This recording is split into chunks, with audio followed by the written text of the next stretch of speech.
Namo tassa bhagavato arahato samma sambuddhassa. Namo tassa bhagavato arahato samma sambuddhassa. Namo tassa bhagavato arahato samma sambuddhassa.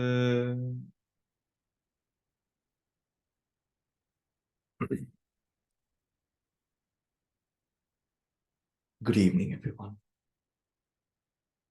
We gather here together today in celebrating the memory and the life of late Dr. Cyril Amarasingha, who was a loved member of the community within his friends, his family, his colleagues. He was a respected individual, a person who embodied the dhammas of metta, mudita, karuna, and upekha in the way that he lived and the way that he chose to interact in the spirit that he embodied with everyone around him. So what other better way do we have to celebrate his memory through the wholesome sharing of Dhamma with friends and family who have gathered and also played a part in organizing this session for all of you. We also sort of celebrate a momentous occasion within the Amarasingha family where Hamish would be going for his higher studies early October. So with all the blessings that we accrue here today, we wish Hamish as well as the whole family the best of the Dhamma, the best of all blessings that we can accrue from the world and our practice in being able to take that next step, that next pivotal step in life with the blessings of the Buddha, the Dhamma, and the Sangha. We know that the Buddha at one occasion stated, so dhammam passati, so mam passati, so mam passati, so dhammam passati. He who sees me sees the Dhamma. He who sees the Dhamma sees me.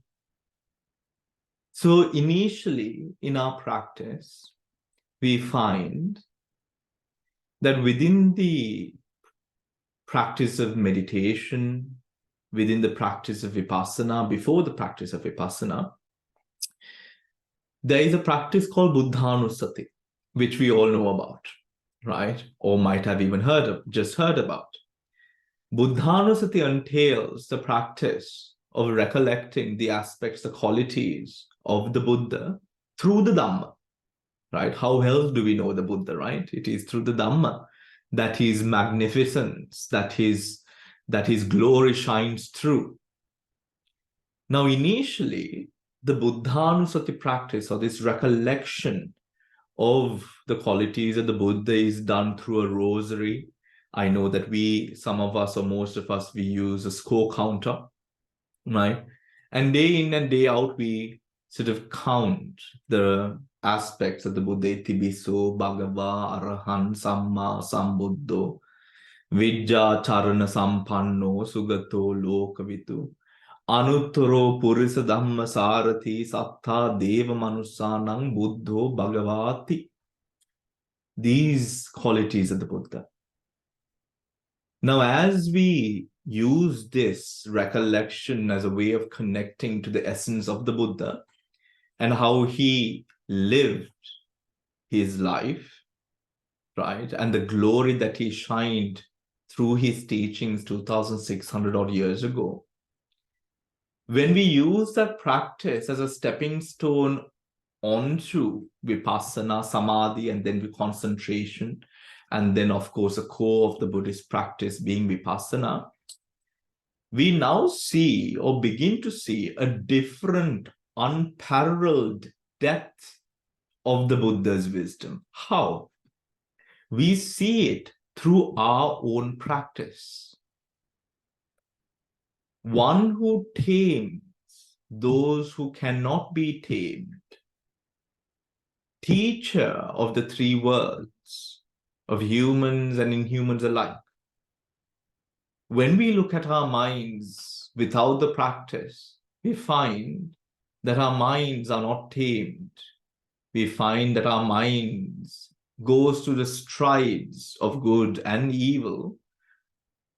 Moment to moment, the mind fluttering from one object to another, one object to another. When we come across the practice, then we come to now observe the mind. And in observing the mind comes or becomes, or with training, comes to slowly be tamed. Now, earlier, my mind would gush from one object to another. Now I am able to maintain my mind within an object, within something that I want to focus on. This path of practice then leads us to experience the living nature of the teachings within this very moment. How? Through ourselves, through our heart. So now when we look at our own practice, we see the success of the Dhamma itself, isn't it? The success of the Dhamma itself. Earlier, in a mind that could not be tamed, now my mind is able to focus as I wish, or towards what I wish for it to be focused towards. This is a success that comes through the Dhamma. When we go into looking at that beautiful practice, we find within the teachings this core teaching called the Noble Eightfold Path. This Noble Eightfold Path, or the Arya Ashtangika Magga, is applicable to the most basic of practitioners all the way up onto the most esteemed, seasoned of practitioners. Right? This is something that can embody all of those levels. Samma Ditti, right understanding, right view, in other words. Samma Sankappa is a second. Right thought, right view, right thought, right speech, right action, right livelihood, right effort, right mindfulness, and right concentration. Now, these 8, when we take the first part, right understanding or right view, when we look at just the translation, right view or right understanding, it skims over, it feels rather not successful to the depth, or it does not align with the true depth of right view. What is right view? Right view pertains to every thought that could arise within this mind, isn't it? When you take a view, that view would fall under ditti. That ditti, through the practice, we endeavor to turn those views into right views. Sammaditthi. Ditti into sammaditthi. Which means that within this mind, the thoughts that arise moment to moment, in the act of cognition, in the act of knowing something, in the act of thinking, we strive to think in a manner that is beneficial, that leads to good, that leads to health. that leads to stability and draws away from components of thought that could bring about that which is unstable. That which is unstable. When Aristotle says, know thyself, what is self? If we are to look at self in its most immediate process, we manifest self through thought, isn't it? If we are to look at who we are, a main component of who we are is how we think or what we think. Now, what if that thinking that occurs moment to moment, day in and day out, and only ceases when we have deep sleep, and for some, even in sleep, they are thinking, dreams, manifestations of thought.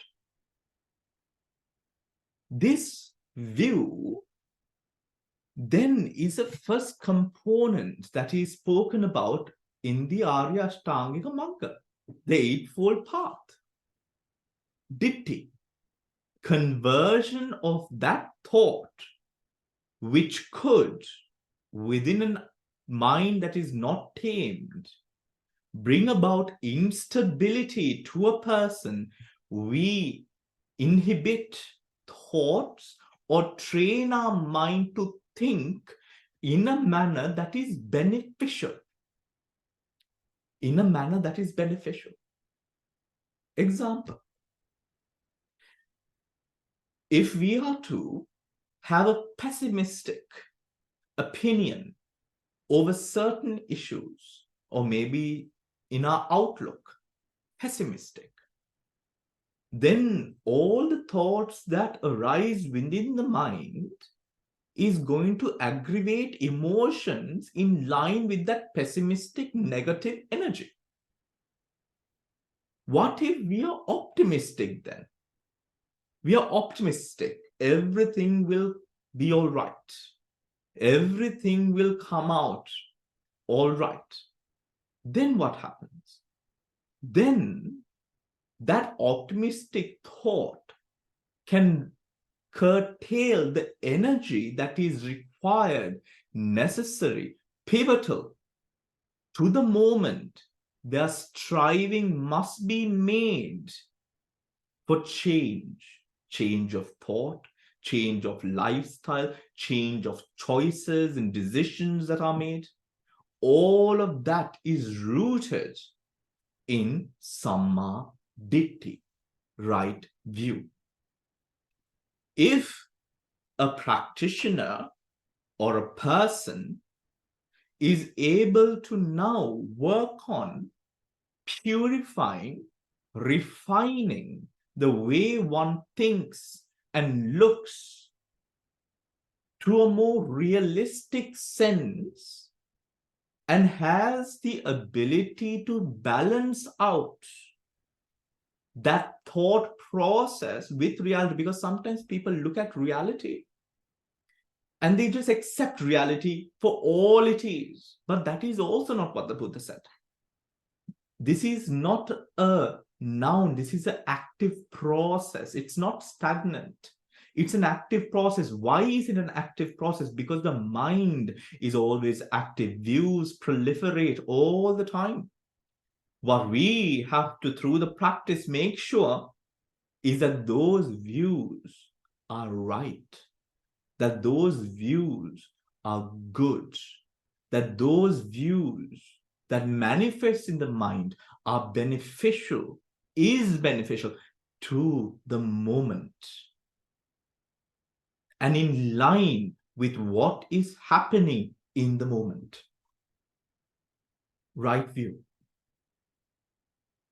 When we connect with those right views or a right pattern of thinking, next arises, or the next part of the Eightfold Path remains right thought.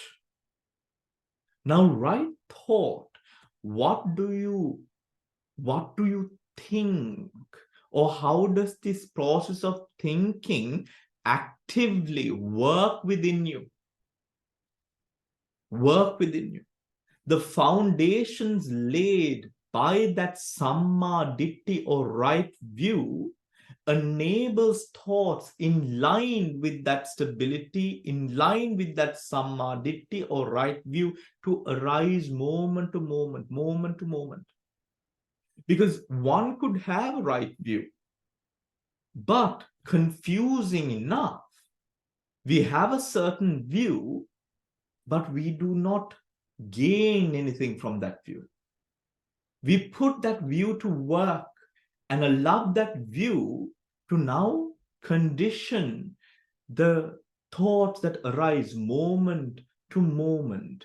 Because as you do, anything that you carry on again and again, again and again, grows in power, grows in power.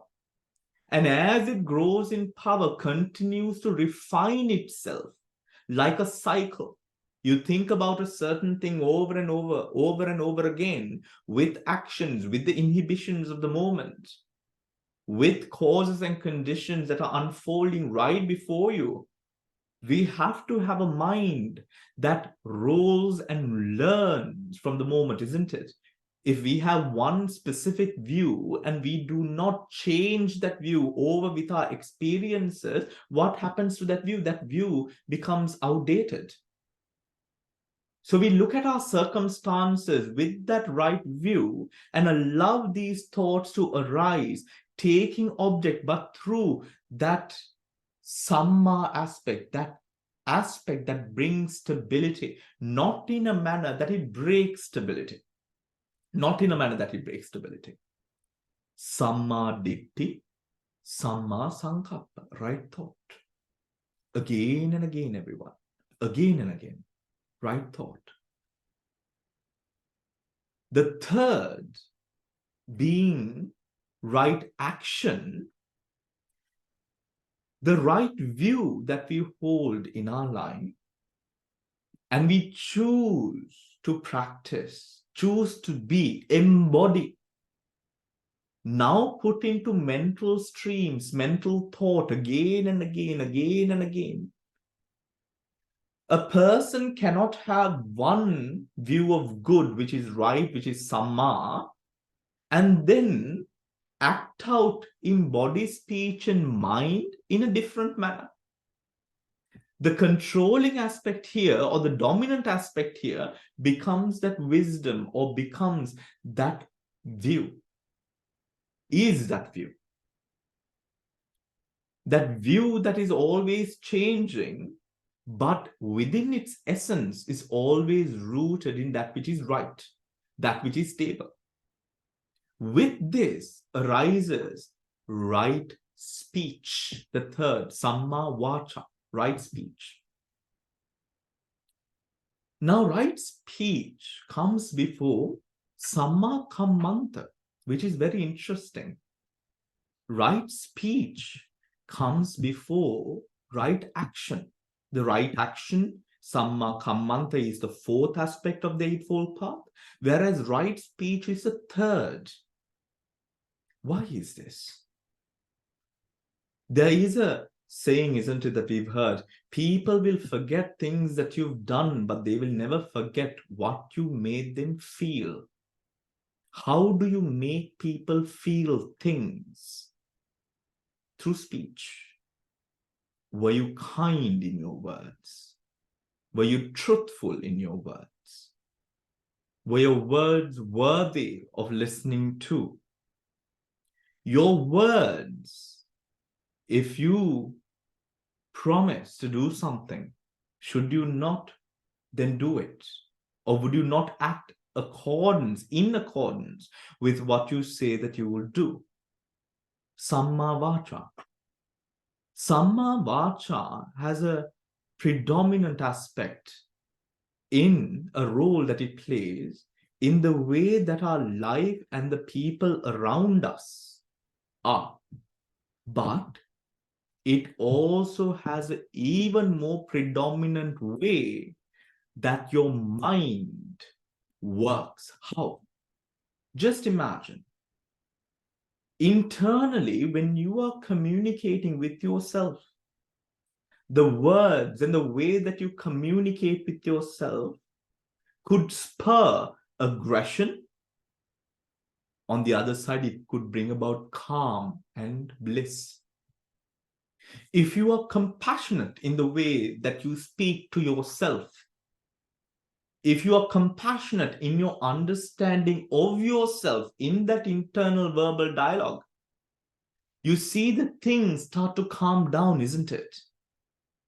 But then when you are aggressive with yourself in meditation or outside of meditation, when you're trying to study, when you're trying to learn, when you're trying to do things or push yourself to do something, if you're aggressive in the way that you internally, verbally communicate with yourself, you find that the body itself and the mind is affected by this way of communication. You put yourself down, verbally, internal communication, you put yourself down all the time internally. Oh, why am I so foolish? Why am I so silly? Why is it that I can't do this? Why is it that I'm not good at this? Why? All of this sort of inefficient and also communication that lacks understanding and compassion. This is true to the communication that you have with yourself, and is true to the communication that you have with the outside world. Samma vacha, hence, comes before Samma kammanta. Samma kammanta. Because Samma vacha is more closer to your mind than action. It has an even more predominant role. Example, if you want to walk straight and take a left, what do you tell yourself? Walk straight, take a left. Let me walk straight and take a left. I should walk straight and take a left. See, vacha, internal dialogue there. Right? What if you were to say, walk straight and take a left, you silly cow? Not going to turn out good. It's not going to really boost your self-confidence, right? What if you say, I hope you can manage to walk straight at least and take a left? Not going to turn out very good. Now see how words affect our mind and body. So the Buddha, in the Eightfold Noble Path, prioritizes speech, but speech not only with the external world, with other people, but also including the speech that takes place internally. This speech revolves or conditions the life that we live. If we are to fall into speech that is malicious, we turn into people who are malicious. If we take solace in lies and speak lies, we become, and our lives become, a whole big lie. So much so that we forget what the truth is. In such manner, the Buddha says, in right speech, do not tell lies, do not slander, do not utter speech that is hateful and creates disharmony, do not be rude and impolite, and refrain from speech when you have nothing valuable to say. In life and in experience, we can then understand how we would look at a person who always lies, how we look at a person who always slanders others, talks bad of others, looks down upon others. People, how we look at people who are rude in nature with their speech. That is the same thing that unfolds. But remember, that speech started from the mind. Your views, your thoughts manifested through your mouth. Hence, Samma Vacha comes before Samma Kammanta. Right speech comes before right action. Right action. When your speech is right, when your speech is compassionate, when your speech is rooted in understanding, your life becomes rich, surrounded by people who share similar ways and patterns of thought and behavior. So it is important to always have a sense of discipline, to think before we do speak, and to only speak things that enriches and spreads love and compassion as to what the other opposite could do. Then comes Samma Kammanta, right action. Again, manifested by the mind and the way that we think, thought, right thought. If right views and right thoughts are present, right speech will follow. So will follow right action. Right action speaks deeply about character. It speaks deeply about character. The things that we believe in, the things that we choose to fight for, the things that we choose to protect and hold dear, the things that we work in our life to hold close to our sense of life. Right action. This right action, what separates right action from action is when the root of right action is wisdom. Right? Example. If our intention is to prove our superiority, then our actions would, or we would commit any action that would enable us to reach that state of superiority. But if our actions are rooted in wisdom, then, when our thoughts are rooted in wisdom, right, then the actions that flow through that mind are not going to be to assert that sense of dominance, but work towards something that is right and fair, rooted in understanding and compassion. It is like saying, lose the battle and win the war. Sometimes we need to retreat in order that we might make better progress later on. But there are other times that we must stick to what we believe in and move forward and push that forward as well. All of those decisions, everyone, they're not made at a bodily level. They are made, those decisions are difficult and challenging decisions that are made and should be made by your faculty of wisdom in your mind. Let your wisdom guide you. Sometimes logic just doesn't cut it. You need to follow your heart. What is right? What is true to what you believe? Those are the manifestation. When that which you believe is rooted in that wisdom, right view, samma ditti, then right action follows. Right action follows. Right action is that promoting of goodness, proper, peaceful conduct that brings further stability to a layman, a monk, any being, and brings further stability to a practitioner. Further stability to a practitioner.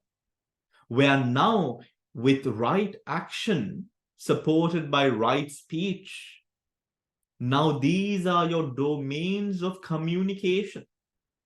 Communicating with yourself, as well as communicating with the outside world. These are very important parts of our life, integral to the peace that we sustain from the day that we start being able to make decisions up until the day that we say goodbye to the world that we have cradled and supported. Right action. After right action, we have Samma Ajiva. Samma Ajiva is right livelihood. Now, right livelihood, we learn that right livelihood is all about how you earn your money. What is your way of livelihood? What puts food on the table? What puts what allows you to afford and bring all of that which you have? Right livelihood. Without that sense of livelihood, how are we supposed to live? But I feel that the definition of right livelihood being just simply doing things that do not devastate another person, right? Doing things that are right in being able to support yourself through right means, by proper means, by just means, is not truly the spirit of the Dhamma. I think we can go to an even more greater depth in connecting to our heart stem. Doing something that is rooted, of course, in that Samma Ditti, not just something to put on the table, something that allows you to afford food on the table, but also doing something that you love and that you are passionate about, right? We believe, or I think we've been taught to believe, that we should chase a certain calling, that we have a calling to do a specific thing. But what we know in Buddhism is that destiny is not something that destiny is something that unfolds with the time and effort that we put into perfecting something. So what we do for our livelihood is something that is very important. But even more important is that we connect with that livelihood with authenticity. Have a sense of integrity of what we believe in order that we might be able to now live happily, and also being within this livelihood brings us a greater sense of stability that no currency is able to afford. Stability of mind. If a person believes in protecting the environment from pollution, plastic pollution, for example, and waste, working in a factory or being attached to a corporation that pollutes or creates a waste that pollutes the world and fills our oceans with plastic is not going to bring you a good sense of mind and confidence, is it? You believe in the exact opposite of what you are actually doing. And it is sometimes sad to see that people sometimes are stuck in situations where what they believe might be against what they have to do. However, right thought, right view, and right thought can come into this as well. How? Focusing on the thing that you can do right in order that you will be able to be or have that integrity in just what you're doing. Sometimes you lose the plot. It is not that all, or we must, if we are saints, that we must be amongst saints. There's a beautiful sutra which says, Ananda, the Dhamma is not for saints. The Dhamma is for those who have hearts full of evil.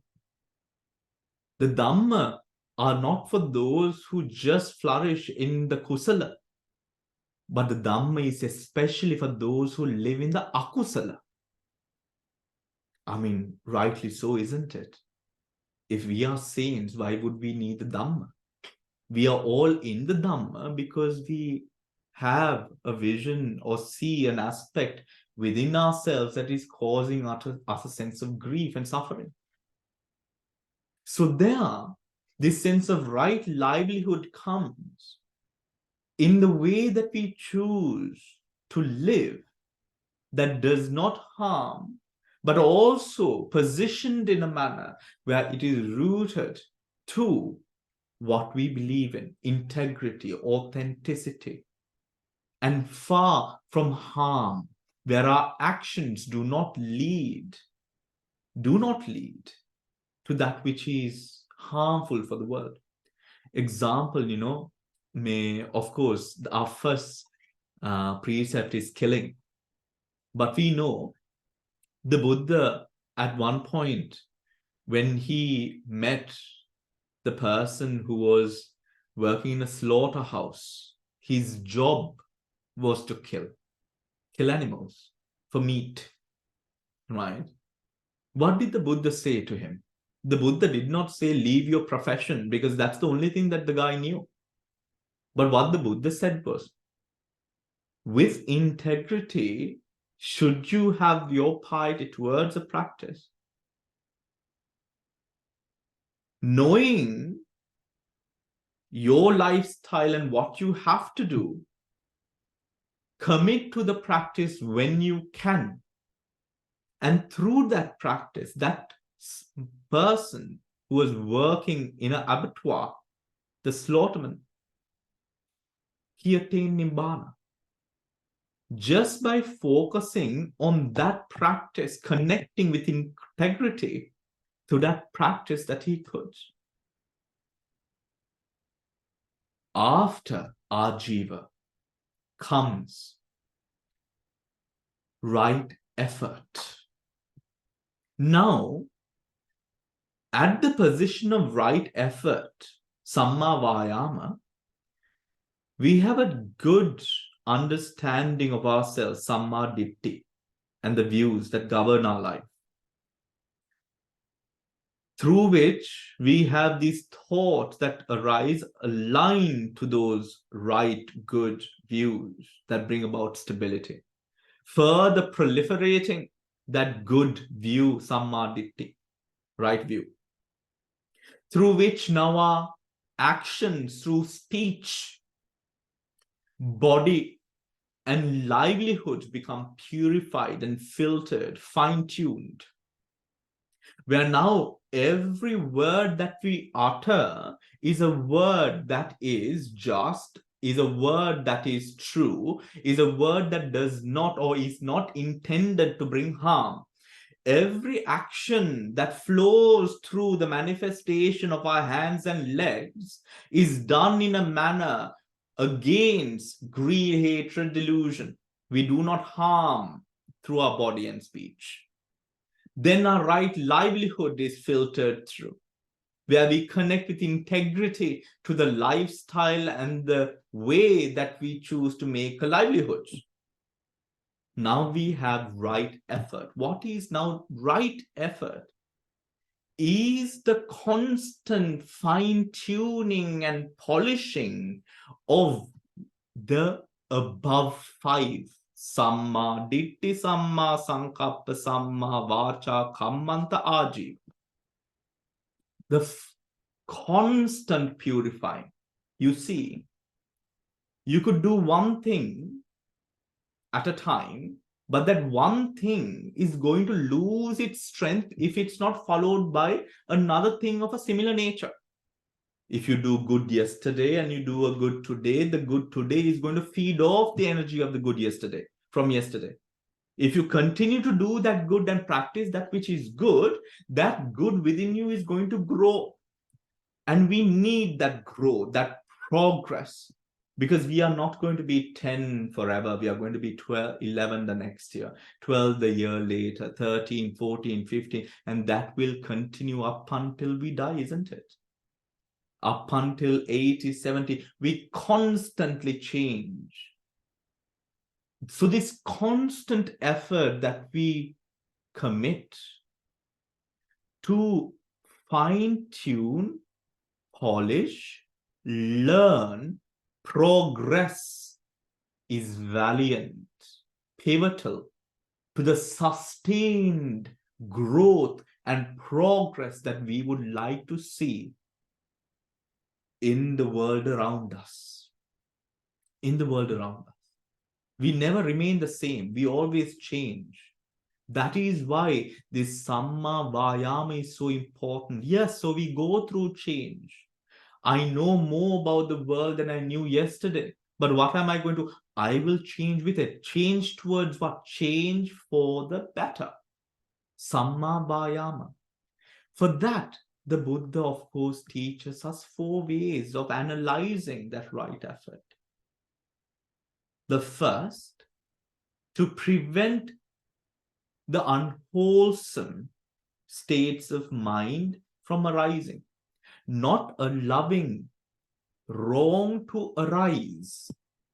Should we feel hate, we curtail it or nip it in the bud, and we remind ourselves, oh wait, this is not a thing that is going to bring about a good result.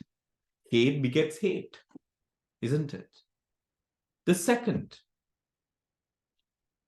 should you have a sense of unwholesome underlying your behavior and thought, we look at it and we do not allow. So preventing new evil from arising or unwholesome from arising, and the evil that was before, not allowing that to arise as well. Right? Then the third one, well, is to take up and commit to good, to the cultivation of good manners, good behaviors, good thought, good practices that brings about a deeper understanding of the peace and freedom that we all strive for. All of us, we strive for peace. We do different things for that peace. And one thing, that third Vayama, is to support the arising of good. Do not be afraid of good. Support it. Let it arise. Let it proliferate. Letting new wholesome manners and behaviors arise, thought to arise. And the fourth, to nurture and to perfect good that is already within you. Sometimes we are just good. And sometimes when we are just good, people could, knowing that we are good-natured, make use of that. But being good is not for people to make use of and to abuse. That goodness has to be filtered, polished, and fine-tuned to such an extent, together with wisdom, where that good nature is not made use of in bad ways. So this right effort is the continuous fine-tuning of that practice from number 1, Samma Ditti, down to Samma Ajiva. We continuously commit to fine-tune and filter. We can do this in our meditation. We can do this in our daily lives. We can do this at work. We can do this at school. This ensures that a person, as they grow from moment to moment, they develop. How beautiful is that? That we develop.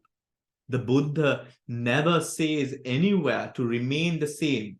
The Buddha spoke a path of development, right development, a development that brings about progress, stability, compassion with wisdom. All of these attributes, when you see the word Samma, they're all connected to wisdom. All connected to wisdom. Now, everyone, now we have a good sense of self-awareness and a good sense of views in our life. But these views are not hardened. It is not my way or the highway.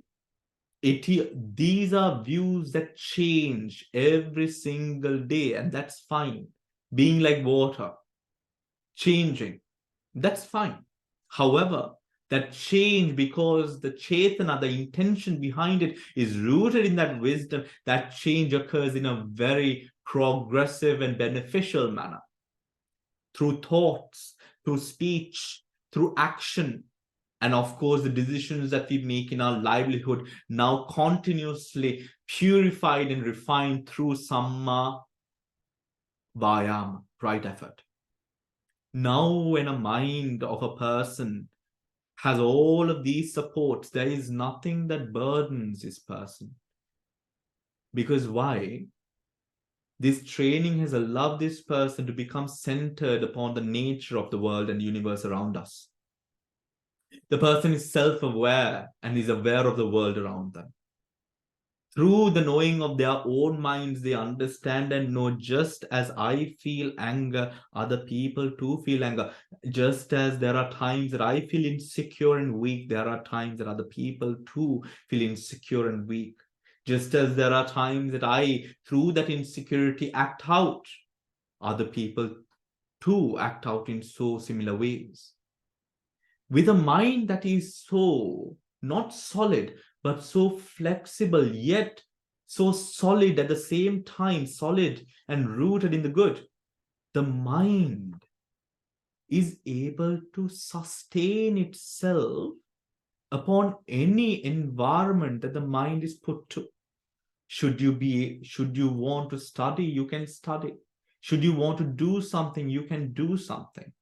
Should you want to do something which is good, to help a person, to speak kind word in favor of that other person, your mind is able to do that. Hidden agendas and things that corrupt and defile the mind are thrown out the door. Such is what the seventh stage is, which is samma sati. The ability of the person to sustain themselves with attention and focus upon a certain object, The restless mind that floats from one object to the other, one object to another, does not bring anything that is good. It brings quite the opposite. You lack the awareness to enjoy what you have.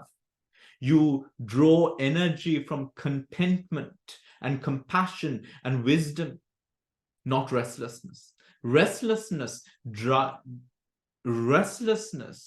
what should I say? Restlessness weakens that mental strength and energy because you're not stable upon anything. That sati is very important.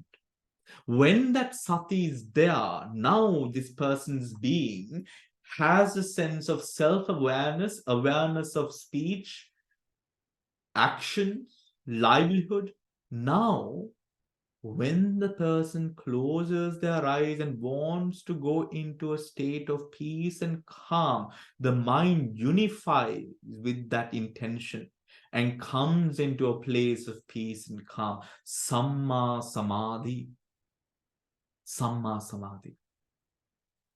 Now, a person is able to act and be with the world around them, but the person is able to also be with themselves. A mind that is not tamed in this manner cannot sustain themselves easily when there is no sound. When there is no one around, it gets very lonely. But this kind of a person with this tamed mind is able to flourish in all circumstances because this person's mind works in a manner that draws energy from that which is wholesome and good, wholesome practices. Wholesome practices. A happy person. A person whose mind is resilient and strong.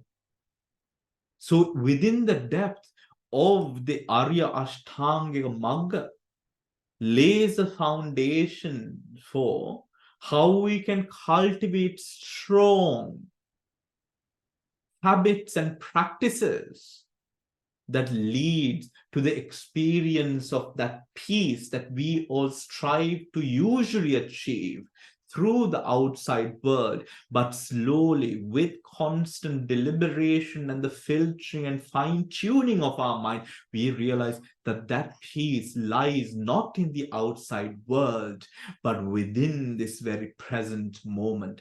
Hence, the teachings of the Buddha through the Laukika Samma Ditti or the mundane Samma Ditti or the mundane Ashtangika Magga or the mundane Noble Eightfold Path sojourns and journeys or cultivates and develops into the Lokottara, the supramundane, where we are now able to at wish penetrate deep into our mind, to see the mind as it is, to realize the workings and inner workings of this mind and body,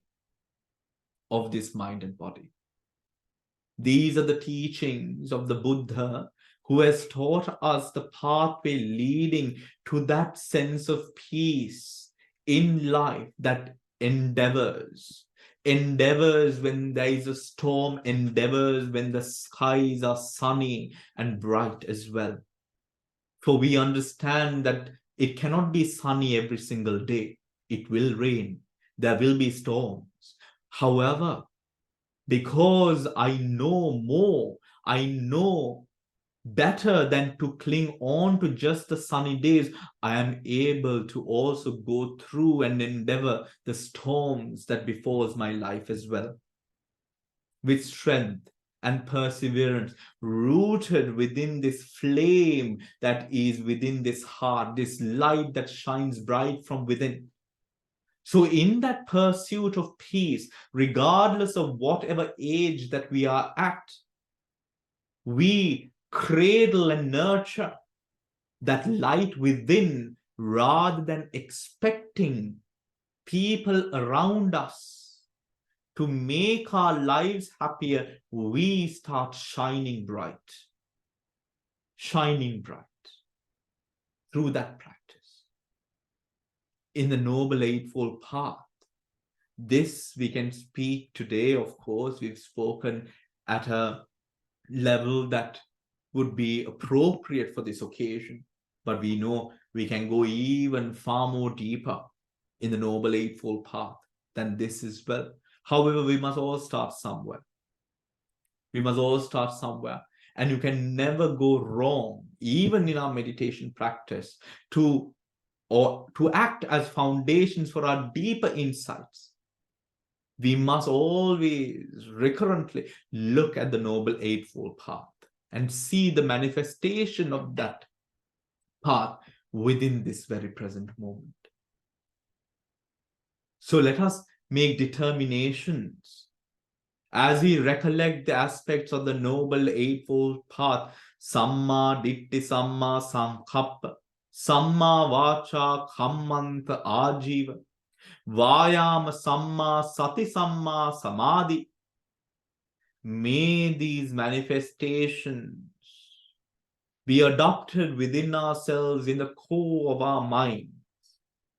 May these forces and powers of the Noble Eightfold Path energize and fuel this light within me to shine brighter and brighter. May I be able to endeavor not to remain the same, but to grow towards greater heights of wisdom, greater heights of compassion, greater heights of understanding, and greater heights of effort. To make all of those things, as we spend moment to moment fueling this mind and body, feeding this body, and doing things that we love, may these practices, may we be able to adopt these practices to fuel every aspect of our life. With all the merits that we accrue today, by listening to the Dhamma, by recollecting all the Dhammas that we have practiced, by drawing our attention to the practices of loving kindness, metta, mudita, karuna, upekka, with all the energies that we have cultivated through Buddhanusati, through Asubha Bhavana, through Marnanusati and Metta, may all of these powers inhibit the most purest aspects of ourselves to realize that the only thing that we can truly guide is our minds.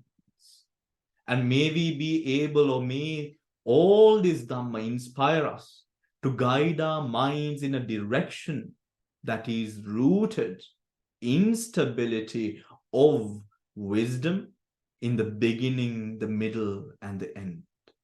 With all of this that we accrue through our daily practice, through our meditations, our Dhammic contemplations, as a community, as a family of Dhamma, as those who are governed and so linked to the Dhamma, may we share together all of our wholesome energies with the dearly departed Dr. Cyril Amarasingha. Wherever he might be, may all these energies support him, guide him towards the light of enlightenment. May he, from breath to breath, from step to step, from birth to birth, may he draw closer to the attainment of enlightenment. May he be surrounded by Kalyanamitra's, people who would care for him so dearly as a family that cared for him in this life.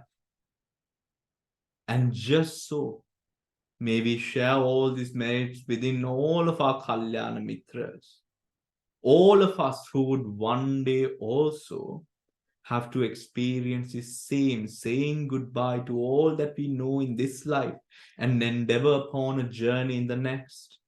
Similarly, may we have Kalyanamitra's who would remind and share merits and blessings rooted in the Dhamma with us, so that we might draw from that strength and walk in that path of Dhamma in attainment of Nibbana.